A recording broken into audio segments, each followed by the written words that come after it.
Good morning everyone. Welcome to PW only IAS. दोस्तों, बात करें अगर हम आज के द हिंदू फ्रंट पेज की, तो यहाँ पर सरकार की कोशिश है कि कैसे वक्फ बिल को पास किया जाए।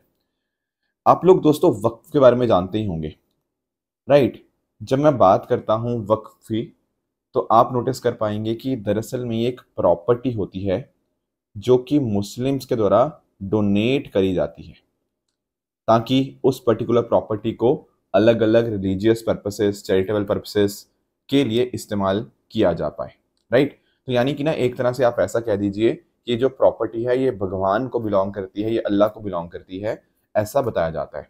एंड इसके जो बेनिफिट्स हैं वो सबको मिलने चाहिए। That is the whole focus of वक्फ। ठीक है। अब वक्फ के लिए एक हमारे पास एक एक्ट है, वक्फ एक्ट 1995, राइट। अब इसमें ये बातें लिखी गई हैं। इसी के माध्यम से एक बोर्ड एस्टेब्लिश हुआ है, वक्फ बोर्ड, यानी कि हर स्टेट अपने हिसाब से वक्फ बोर्ड को एस्टेब्लिश करेगी जो कि वक्फ प्रॉपर्टी को मैनेज करेगा। प्लस साथ ही साथ इसके लिए एक सेंट्रल वक्फ काउंसिल भी आपको देखने को मिल जाएंगी, राइट। तो जो भी डिस्प्यूट्स हैं उनके लिए भी ट्रिब्यूनल्स वगैरह है। पर अभी 2024 में इसके रिगार्डिंग अमेंडमेंट बिल आता है एंड सरकार अब उसी को पुश कर रही है, जिसमें कुछ एक प्रोविजंस हैं जो कि थोड़ा सा इस चीज को चेंज करने की कोशिश करते हैं। जैसे फॉर एग्जांपल एक है मैंडेटरी प्रॉपर्टी वेरिफिकेशन के रिगार्डिंग। यहाँ पर जितनी भी प्रॉपर्टी क्लेम करी गई हैं बाय द वक्फ बोर्ड, उनका मैंडेटरी वेरिफिकेशन होगा ताकि ट्रांसपेरेंसी को मेंटेन किया जा पाए एंड मिस यूज को हम यहाँ पे एक तरह से रोक पाए। इसके साथ ही साथ अगर हम बात करें ना, तो वक्फ बोर्ड को भी यहाँ पर रीस्ट्रक्चर करने की बात है। एक्चुअली अभी तक क्या थे, केवल मुस्लिम्स ही इसके मेंबर थे, पर यहाँ पर अभी बताया जा रहा है कि मुस्लिम्स के साथ साथ ही यहाँ पर नॉन मुस्लिम मेंबर्स भी इसमें होंगे। ठीक है। तो स्टेट गवर्नमेंट में दो, मतलब जो रिप्रेजेंटेटिव अनाउंस करेंगे उसमें दो नॉन मुस्लिम आपको देखने को मिल जाएंगे, प्लस महिलाएं भी यहाँ पे इसका पार्ट बनेंगी। इसके साथ ही साथ वक्फ प्रॉपर्टी की क्लियर डेफिनेशन यहाँ पे होगी ताकि एम्बिग्यूटी को खत्म किया जा पाए एंड एक डिस्प्यूट रेजोल्यूशन मैकेनिज्म बनाया जा रहा है। और इसके साथ ही साथ डीएम को भी यहाँ पे इन्वॉल्व किया जा रहा है। एंड देखो यार, ये प्रोविजंस कुछ हद तक ट्रांसपेरेंसी लाएंगे, but at the same time कुछ चैलेंजेस, कुछ कंसर्न्स भी हैं इनके रिगार्डिंग। जैसे फॉर एग्जांपल आप लोग जानते होंगे, हमारे पास क्या है, हमारे पास राइट टू रिलीजियस फ्रीडम है। तो बहुत सारे लोगों का ऐसा कहना है कि आर्टिकल 14 या आर्टिकल 25, 26, 29 उनके अगेंस्ट जाता है, क्योंकि यहाँ पर नॉन मुस्लिम्स को ऐड किया जा रहा है। प्लस सरकार एक तरह से अपना कंट्रोल बढ़ा रही है। जैसे जब अपने डीएम को इन्वॉल्व कर लिया बाय ग्रांटिंग स्पेसिफिक पावर्स, तो कहीं ना कहीं ब्यूरोक्रेटिक ओवर रीच का एक एग्जाम्पल हमें देखने को यहाँ पे मिल रहा है, राइट। प्लस डिस्प्यूट हो सकता है बढ़ जाए। जैसे फॉर एग्जांपल आपने वक्फ ट्रिब्यूनल अथॉरिटी को हटाया जा रहा है एंड वो पावर भी एक तरह से आप डीसी या डीएम को दे रहे हो, उससे डिस्प्यूट्स एक तरह से बढ़ सकते हैं। प्लस एक जो कंसर्न और भी आया है वो ये है कि ये जो बिल लाया गया, इसमें जो मुस्लिम कम्युनिटी है उनको कंसल्टेशन लगभग ना के बराबर था। तो उनका कम्युनिटी का ये भी कहना है कि स्टेक होल्डर के साथ बातचीत ना करना बहुत सारे कंसर्न्स यहाँ पे रेस करता है। तो आई होप आपको ये बात समझ आई होगी। तो थोड़ा सा यहाँ पर सरकार और कुछ विपक्षी पार्टियों के बीच में थोड़ा सा कंसर्न है उनको इस पर्टिकुलर बिल के रिगार्डिंग। तो विल सी कि आगे क्या होता है, राइट। दोस्तों, डेट है आज की 1 अप्रैल 2025 एंड आप सभी का स्वागत है आज के प्रीलिम बूस्टर न्यूज डिस्कशन में। दोस्तों, दो चीजें मुझे आपके साथ डिस्कस करनी है। पहले तो देखो, कल मैं आप सबको ईद मुबारक नहीं बोल पाया, आई एम वेरी सॉरी। थोड़ा वो फ्लो में होता है, कई बार भूल जाता है इंसान जब एक तरह से लेक्चर चल रहा होता है। तो आज मैं आप सभी को विश कर देता हूँ, आप सभी को ईद की ढेर सारी शुभकामनाएं, राइट। दूसरा, एक्चुअली मैंने ना टेलीग्राम के ऊपर कुछ दिन पहले पूछा था कि यार मैं इकोनॉमी के लिए कुछ लाइव सीरीज में लाने का प्लान कर रहा था, राइट। टेलीग्राम पे आप लोगों ने, काफी लोगों ने रिस्पॉन्स भी दिया था। तो डिसाइड ये हुआ है कि जो इकोनॉमी की लाइव सीरीज होगी ना, वो 9 अप्रैल से स्टार्ट होगी। मैं अलग से इसके लिए आपको शेड्यूल वगैरह भी शेयर कर दूंगा और लगभग ये 7-8 दिन का पूरा रहेगा, जिसमें हम स्टैटिक के साथ साथ कुछ मेजर करंट अफेयर्स जो होंगे ना उनको क्विकली रिवाइज करने की कोशिश करेंगे। ठीक है। थोड़ा सा रैपिड रहेगा क्योंकि इस बार का प्रीलिम्स आ रहा है 2025 का, तो उसी के पर्सपेक्टिव से ये कुछ सेशन यहाँ पे प्लान किए जा रहे हैं। प्लस इसके अलावा एक और सेशन रहेगा, वो होगा आपका गवर्नमेंट स्कीम्स का एंड तीसरा होगा आपका प्रेसिडेंट न्यूज का। ये 3 चीजें मेरी तरफ से प्लान है। ठीक है। बाकी और फैकल्टीज ने कुछ कुछ प्लान किया होगा, वो भी हम डिस्कस कर लेंगे कभी, बट मेरी तरफ से ये चीजें 3 चीजें प्लान रहेंगी आने वाले प्रीलिम्स 2025 के लिए। कुछ इकोनॉमी के सेशंस, एक गवर्नमेंट स्कीम्स के रिगार्डिंग एक सेशन रहेगा एंड एक प्रेसिडेंट न्यूज का। आई होप ये बात भी आप समझ गए होंगे। एक और इम्पॉर्टेंट चीज़, आज 1 अप्रैल है तो नया मंथ शुरू हो चुका है। बाकी जो 2025 के एस्पिरेंट्स हैं ना, वो कई बच्चे मेरे से पूछ रहे थे सर हम इस बार कब तक का करंट अफेयर्स देखें, कि जैसे उनको मई में पेपर देना है तो कब तक का करंट अफेयर्स उनको देखना होगा, कब से वो करंट अफेयर्स छोड़ सकते हैं। देखो रफली आप मान के चलो कि आप अप्रॉक्सीमेटली 20 अप्रैल तक आप देखिए, ठीक है। आखिरी के जो लगभग 5 वीक्स होंगे, 1 से 1.25 महीना के आसपास के, वो आप स्किप कर सकते हो, क्योंकि वहां से हार्डली आई डोंट थिंक कोई क्वेश्चन बनेगा। तो 20 अप्रैल तक आप देख सकते हो, उसके बाद आप छोड़ सकते हो अपना ये जो प्रीलिम बूस्टर देखना। उसके बाद आप अपने पूरा का पूरा फोकस जो पुराना होगा, स्टैटिक होगा, वो सब चीजें करिए। एंड इनफैक्ट आज भी मैं अभी भी आपको बोलूंगा कि आपको दिन का मोस्ट ऑफ द पोर्शन आपको स्टैटिक पोर्शन पे डिवोट करना चाहिए। बाकी जिन लोगों को पीडीएफ चाहिए, जिन लोगों को सबको चाहिए रिवीजन करनी है, तो पीडीएफ तो चाहिए होगी, ठीक है। तो पीडीएफ आपको यहाँ पर ऋषभ शर्मा सर पीडब्ल्यू इस टेलीग्राम चैनल पे देखने को मिल जाएगी, ठीक है। तो यहीं पर मैं कुछ कंटेंट वगैरह भी होता है वो यहीं पर शेयर कर लेता हूँ। आपसे आज कभी बातचीत करनी होती है वो भी मैं यहीं पर आपसे कमेंट्स के माध्यम से आपके साथ डिस्कशंस कर ही लेता हूँ। चलो स्टार्ट करते हैं पहले टॉपिक के साथ। Government to monitor tigers outside reserves. Ministry of environment forest and climate change ने ना क्या कर रही है, यहाँ पर एक प्रोजेक्ट लॉन्च कर रही है, tigers outside tiger reserves. Actually पता क्या है कि जो हमारे नोटिफाइड रिजर्व्स हैं उनके बाहर भी तो टाइगर रहते हैं। लगभग 30% इंडियन टाइगर्स जो इससे बाहर रहते हैं उनको भी हम अच्छे ढंग से मैनेज कर पाएं, इसीलिए यहाँ पे टाइगर आउटसाइड टाइगर रिजर्व जो प्रोजेक्ट है उसको लॉन्च किया जा रहा है। अब इसका जो बजट है दैट इज ₹176 करोड़। एंड कोशिश यही है कि जो आउटसाइड नोटिफाइड रिजर्व्स के टाइगर हैं, कहीं ना कहीं वो ह्यूमन वाइल्ड लाइफ कॉन्फ्लिक्ट जो होते हैं उनकी वजह से उनको हम काफी हद तक कम कर पाएं, उनकी पोचिंग हम रिड्यूस कर पाएं। That is the entire focus. कौन देखेगा इस प्रोजेक्ट को? NTCA, national tiger conservation authority, वो यहाँ पे इसको देखेगी। प्लस ये जो मिनिस्ट्री है ये कैंपा से फंड्स देख रही है, जो आपका compensatory afforestation fund management and planning authority है, वहां से एफॉरेस्टेशन वाइल्ड लाइफ कंजर्वेशन को जो सपोर्ट करता है वहां से फंड्स यहाँ पे आएंगे। प्लस आप नोटिस कर पाओगे इस पर्टिकुलर प्रोजेक्ट के जो ऑब्जेक्टिव्स हैं कि जैसे मेजर हाई रिस्क जैसे एरियाज होते हैं, जैसे वायनाड हो गया केरला के अंदर, आपका चंद्रपुर महाराष्ट्र के अंदर हो गया, पीलीभीत हो गया यूपी के अंदर, वहां पर हम मेजरली हाई रिस्क एरियाज के अंदर ह्यूमन टाइगर कॉन्फ्लिक्ट्स को हम कम करें। इसके साथ साथ एंटी पोचिंग मेजर्स हम यहाँ पे लें, ठीक है। ह्यूमन एनिमल कॉन्फ्लिक्ट को मिटिगेट करें, कम्युनिटी को एंगेज करें, लोकल कम्युनिटीज को, एंड कहीं ना कहीं उनके नेचुरल हैबिटेट को हम यहाँ पे इनहेंस करें। दोस्तों बात करें अगर हम टाइगर की ना, तो टाइगर आप ध्यान में रखिएगा कि इनका IUCN स्टेटस आपको एंडेंजर्ड देखने को मिल जाएगा। एंड ये लार्जेस्ट वाइल्ड कैट स्पीशीज हैं इन द वर्ल्ड। इनका साइंटिफिक नेम आपने सुना होगा, पैंथेरा टिग्रिस, राइट। अब ये क्या है, ये लैंडस्केप स्पीशीज हैं, इनको बहुत सारा अच्छा खासा एरिया चाहिए, जो एरिया ह्यूमन डिस्टर्बेंस से फ्री हो, एंड वहां पर प्रे भी डेफिनेटली होना चाहिए ताकि इनकी पॉपुलेशन अच्छे से स्टेन लग पाए। इसीलिए इस एरियाज को टाइगर लैंडस्केप के नाम से भी हम जानते हैं, जहां पर ये रहते हैं, ठीक है। तो एपेक्स प्रेडेटर है, सबसे टॉप मोस्ट प्रेडेटर आपको देखने को मिल जाएंगे, एंड हेल्दी इकोसिस्टम मेंटेन करने के अंदर इनका बहुत बहुत इंपॉर्टेंट रोल आपको देखने को मिल जाएगा। अगले टॉपिक पे आते हैं, photonic chips for next generation computing. थोड़ा सा अंडरस्टैंड करते हैं। देखो अगर आपने ना ये टेबल अंडरस्टैंड कर लिया, आपको ये टॉपिक ऑटोमेटिकली समझ आ जाएगा। अभी आज के समय ना हम क्या इस्तेमाल करते हैं, हम इस्तेमाल करते हैं इलेक्ट्रॉनिक चिप्स, पर अब हम मूव करने जा रहे हैं फोटोनिक चिप्स की तरफ। क्या मतलब है इस चीज़ का? देखो अभी हम कोई भी पर्टिकुलर काम करते हैं जहाँ पे चिप्स का इस्तेमाल होता है, जैसे आपका इलेक्ट्रिकल सर्किट्स हो गया, ठीक है। आप कहीं पर भी जहाँ पे डेटा का इस्तेमाल होता है उसकी प्रोसेसिंग के लिए, उसके ट्रांसमिशन के लिए हम क्या इस्तेमाल करते हैं, हमारे तरफ से इस्तेमाल किया जाता है चिप्स का। ये जो चिप्स होती हैं ना, ये इलेक्ट्रॉन्स इसके अंतर्गत मूव करते हैं, ठीक है, आप लोग जानते ही होंगे, राइट। अब इलेक्ट्रॉन्स के साथ जुड़ी हुई है इलेक्ट्रिसिटी, राइट। और अब जो हम मूव करने जा रहे हैं, हम मूव करने जा रहे हैं एडवांस्ड माइक्रोचिप्स की तरफ।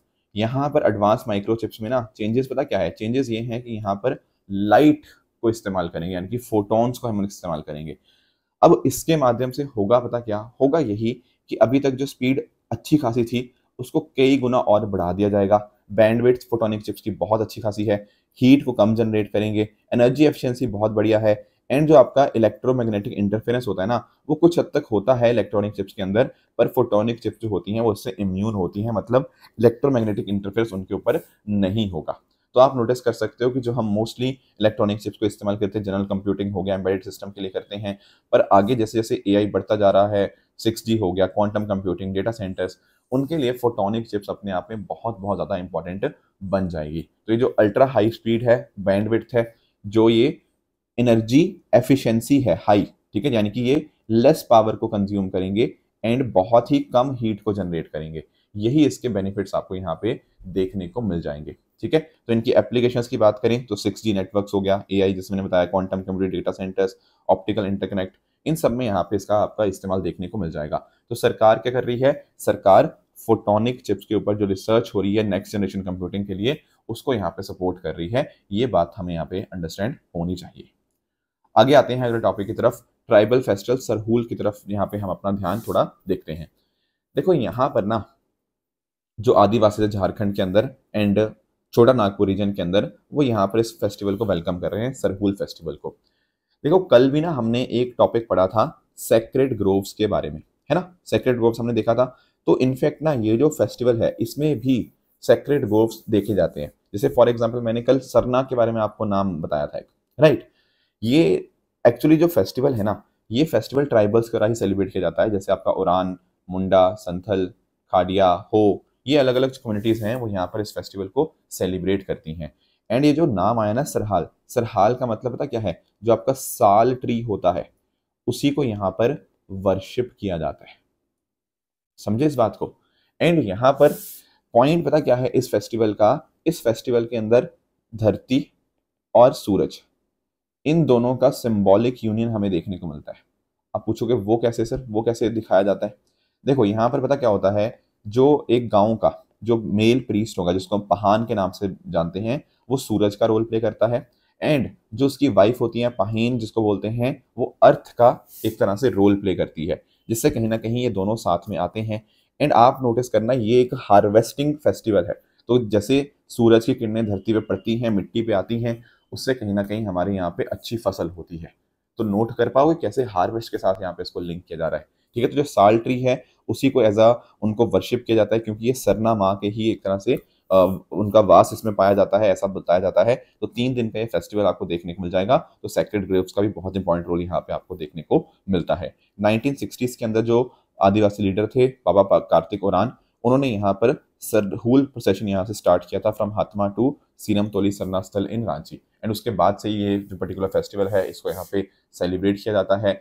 जो आखिरी दिन होता है, जो तीसरा दिन होता है ना, वहाँ पर जो हांडिया, जो राइस बियर होती है, लोग उसको शेयर करते हैं और बहुत सारी चीज़ें यहाँ पे खाते हैं।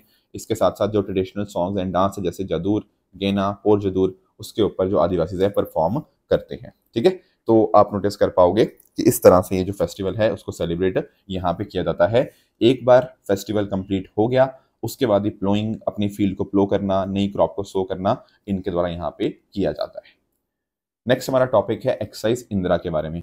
देखो ये जो वर्ड है ना इंदिरा, इंदिरा वर्ड बना है 2 शब्दों से, IND इंडिया एंड RA क्या है, रशिया। ठीक है, तो बिल्कुल, तो इंदिरा एक्सरसाइज जो है वो भारत और रशिया के बीच में आपको एक्सरसाइज देखने को मिल जाएगी, जो 2003 में स्टार्ट हुई। अभी यहाँ पर इसका 14th एडिशन चल रहा है। कहाँ पे चल रहा है, ये चल रहा है चेन्नई के अंदर।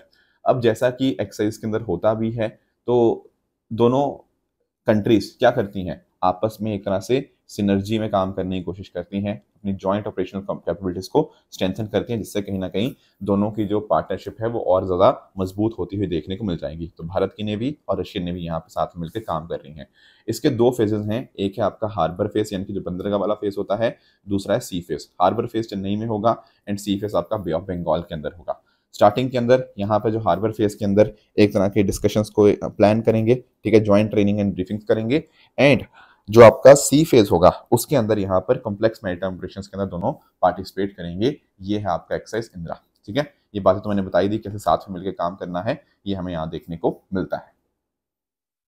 अगला है हमारा ऑपरेशन ब्रह्मा के रिगार्डिंग। दोस्तों वैसे तो कल भी हमने थोड़ा डिस्कस किया था, पर मुझे थोड़े से आपके साथ ना और भी ऑपरेशन डिस्कस करने थे, तो उनको भी एक बार समझ लेते हैं।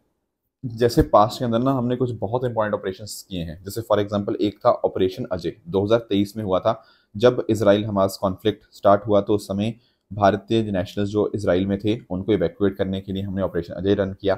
ऑपरेशन कावेरी जो था, ये सूडान में जो भारतीय फंसे हुए थे उनके लिए रेस्क्यू मिशन था। ऑपरेशन गंगा, ये अगर आप नोटिस कर पाओगे, जो यूक्रेन के अंदर ना हमारे जो इंडियन स्टूडेंट, जो MBBS स्टूडेंट्स थे बहुत सारे, उनको यहाँ पे निकाला गया था। That was operation Ganga. उसके साथ साथ 2015 में जो नेपाल में अर्थक्वेक आया था, उस समय नेपाल को जो हमने मदद प्रोवाइड करी अंडर ऑपरेशन मैत्री।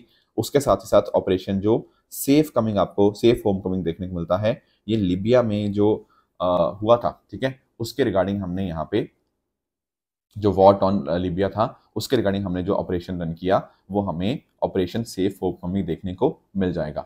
ठीक है, एक ना हम लोगों ने ना टर्की में भी ऑपरेशन किया था, अगर आपको याद हो, जब टर्की में अपना टर्की में जो ऑपरेशन एज इन जो टर्की में अर्थक्वेक आया था उस समय जो इंडिया ने ऑपरेशन किया था, आप उसका नाम क्या मुझे बता सकते हो? द आंसर इज, उसका नाम था ऑपरेशन दोस्त।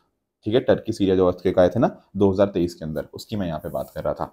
बाकी अभी जो बात करें, हमने म्यांमार के अंदर ऑपरेशन जो ब्रह्मा है उसको यहाँ पे स्टार्ट किया है एंड इसके माध्यम से हम ह्यूमैनिटेरियन एड रिलीफ यहाँ पे सप्लाईज दे रहे हैं। एंड आप नोटिस कर पाओगे भारत की 2 Indian navy ships INS Satpura, INS Savitri, इन्होंने 40 टन से भी ज़्यादा एड जो है वो यंगून को दी है। ठीक है, इंडियन एयरफोर्स का जो C-130J एयरक्राफ्ट है वो यहाँ पर फूड, वाटर, मेडिसिन, टेंट्स ये सब यहाँ पे लेकर गया। एंड ये कहीं ना कहीं दिखाता है भारत की कमिटमेंट नेबरहुड फर्स्ट पॉलिसी के लिए। ठीक है, हमारे नेबरहुड में एक तरह से जो इश्यूज आए हैं उसके लिए हम सबसे पहले रिस्पॉन्डर हमें देखने को मिलते हैं। इंडियन ओशन के अंदर हम फर्स्ट रिस्पॉन्डर की तरह ही यहाँ पे काम करते हैं। इसके अलावा हमारा जो विजन है वसुदेव कुटुंबकम का, the whole world is one family, उसको भी इंडियन इथोस को यहाँ पे हाईलाइट करता है एंड कहीं ना कहीं इंडिया की जो लेगेसी है मदद करने की उसको भी यहाँ पे पूरी तरह से दर्शाता है। अब दोस्तों आ जाते हैं अपने प्लेसेस इन न्यूज़ की तरफ। कोरल ट्रायंगल के बारे में आप मुझे बताएंगे कमेंट सेक्शन के अंदर कि आखिर ये क्या है, क्यों न्यूज़ में रहता है। कल मैंने आपको होमवर्क दिया था यारलुंग ज़ेंगपो डैम के बारे में। ठीक है, दरअसल में ना जो यारलुंग सेंगपो कह लो, ज़ेंगपो कह लो, ये जो रिवर है ना, ये दरअसल में और कोई नहीं, यहाँ पर हम ब्रह्मपुत्रा रिवर की ही बात कर रहे हैं। ब्रह्मपुत्रा रिवर को ही चाइना के अंदर यारलुंग ज़ेंगपो के नाम से जाना जाता है। एंड ये जो डैम है, ये पर्टिकुलर डैम इसलिए न्यूज़ में है क्योंकि पहली बात तो ये बहुत ही ज़्यादा बड़ा है। जो चाइना के अंदर आपको एक और डैम देखने को मिलेगा, थ्री गॉर्जेस डैम, ऐसा बताया जाता है उससे भी 3 गुना कैपेसिटी वाला ये डैम आपको यारलुंग ज़ेंगपो डैम देखने को मिल जाएगा। अब ये जो डैम है बिल्कुल अरुणाचल प्रदेश से जस्ट पहले ही बना है, मतलब जहाँ पे चाइना का है। ठीक है, तो चाइना ने अपने रीजन में बहुत ही बड़ा डैम बनाया है जिस वजह से इंडिया हो गया, बांग्लादेश हो गया, इन दोनों देशों को बहुत बड़ा कंसर्न है कि कल को अचानक से मान लीजिए चाइना ने पानी बहुत ज़्यादा रिलीज कर दिया, उससे कहीं ना कहीं फ्लड का बहुत बड़ा खतरा हो सकता है। इनफैक्ट काफ़ी लोग तो ना इस चीज़ को वाटर बॉम्ब के नाम से भी जानते हैं कि हो सकता है कि एक तरह की वाटर बॉम्ब है जो अरुणाचल पे इस्तेमाल किया जाए। राइट, तो इस तरह से ये जो डैम है बहुत ज़्यादा इंपॉर्टेंट देखने को मिल जाता है हमारे करंट अफेयर्स के पर्सपेक्टिव से। बात करें दोस्तों ट्रू एंड फॉल्स स्टेटमेंट्स की, यहाँ पर आपके सामने कुछ स्टेटमेंट्स हैं, आप इनको पढ़िएगा, बताइएगा इनमें से कौन सा सही है कौन सा गलत है। कल जो मैंने आपको होमवर्क दिया था एक था कसम पट्टी सेक्रेड ग्रोव के बारे में, तो जो पहला स्टेटमेंट है इसमें आपको बिल्कुल स्टेटमेंट बिल्कुल करेक्ट देखने को मिल जाता है।